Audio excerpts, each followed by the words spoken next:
What's up guys, it's Skylark here, back again for another video, and today I want to talk about switching. And I already know just from the title alone, we're already thinking like, what do you mean switching is not the answer? You know, in comp, if you're doing bad, switch, you know, like that's always the mindset. And it's actually something that can go a few ways depending on how it's done. But the first thing I want to go over is the problem with one tricks and high rank. And just to start with that, we've seen a lot of one tricks, like a lot of them have made it to high elos in general, and that's sort of become a problem when it comes to the game in general because we have to deal with them in these lobbies. And the worst part about it is that usually these one tricks are DPS. So one tricks are people who use the same character over and over again, for those you didn't know. And essentially the problem with that is that it doesn't diversify the range of the team that you're on. So if you've never played tank or if you've never played support, you're essentially someone who has to play the DPS role because you don't have a clue on how to use any of the other roles. And that pretty much brings down your team because if someone else can fit that role better at the time, then you are pretty much being counterproductive to the success of you winning any sort of ranked match. Now, the additional problem when it comes to one tricks and DPS mains in specific, because that's what I kind of want to focus on, one tricking tank and support, it can go either way.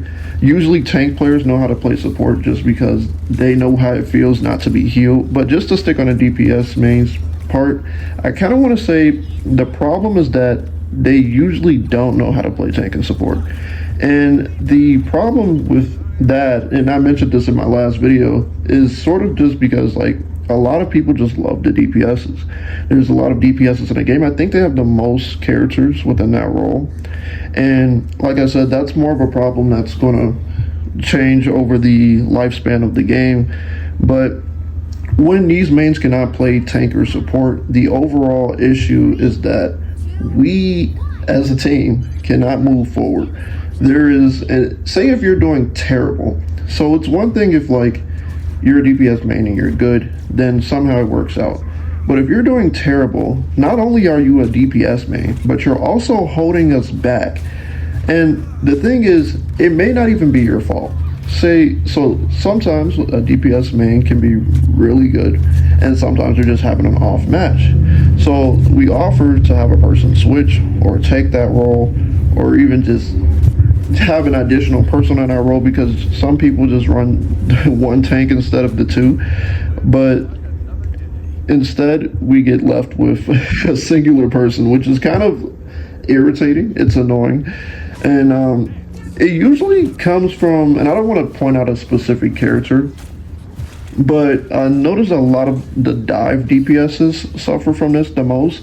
I've seen more Spider-Man Lords on this game than I've seen any other Lord for a character. I don't know if that's just me, but tell me if you guys seen that as well. But I actually think that the solution to this issue in general is that we can be the people who change the game. So what I mean by that is essentially when we have these issues, when people don't switch, it's best as an individual, especially if you're playing comp, to learn every single role you can. If you can play tank, DPS, or support, that's amazing. Mainly tank and support because those are the ones that are lacking. Usually anybody will play DPS. But if you can learn those roles, you can change the game. Now, here's an additional problem when it comes to comp, is that the mindset of a previous game can affect the game that you're playing now. So I've noticed a huge issue when it comes to ranked is that people already have been on losing streaks, and when you get those people on your team, they're already in a negative mindset. They're already in the same mindset that lost them the last game. So you're already playing at a disadvantage. And so to work around that, and I hate to say this, but sometimes you have to carry. And whether that be through support or whether that be through tank, that's completely up to the game and whatever the situation is. Now with tank, it's kind of easy to carry just because your job is to create space. And usually as a tank, when you push, people will naturally follow just because they see the opportunity to, and then that'll allow them to take out the enemy team. With support, it's a bit harder because yes, you can heal your tanks and you can heal your DPSs, but if they don't push, the problem essentially becomes you are pretty much stuck. And the only way to really get out of this, through my experience, and I'm not very high in comp, just to say this, but because I find that comp is toxic, and I kind of want to restart my comp journey the next season anyway. But I think that the furthest you can push is when you have your ult as a support. And so when you have your ult and you push forward and you pretty much just, and I think Cloak and Dagger has the best ult for this. If you use the healing ult and you push forward with that, the tanks will usually push through because they feel like, oh, I'm not taking any damage, so let me go ahead and push to the point, and then we can win this. That's the only way to do it as support. And I'm going to make another video on supports and how to play those a little bit better as well, because I see a lot of people struggling with them. But pretty much you have to be in a position to where you can help your team push forward, because there's a lot of people who can't play tank as well, surprisingly, and they get stuck in this sense where they're just like sitting in the back for some reason. I don't know why, but it happens. But the most important mindset to remember in Marvel Rivals, and really just for any game in general, is that you have to watch your mindset, especially when playing ranked.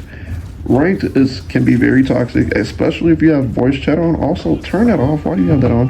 But if you have voice chat on, turn it off and make sure that you push through with the right mindset. If you lose a game, cool. Also, do not go on a losing streak and proceed to keep playing. If you lose 2 or 3 games in a row, it's time to quit. Play a few quick play matches and then maybe jump on. But you have to have a momentum. Calm down, cool off, realize that at the end of the day, it's just a game, you can get it back, but you're good. So basically, just chill, and just play the roles. Have fun. That's the goal at the end of the day. And that's all I have to say for today. See you guys in the next one.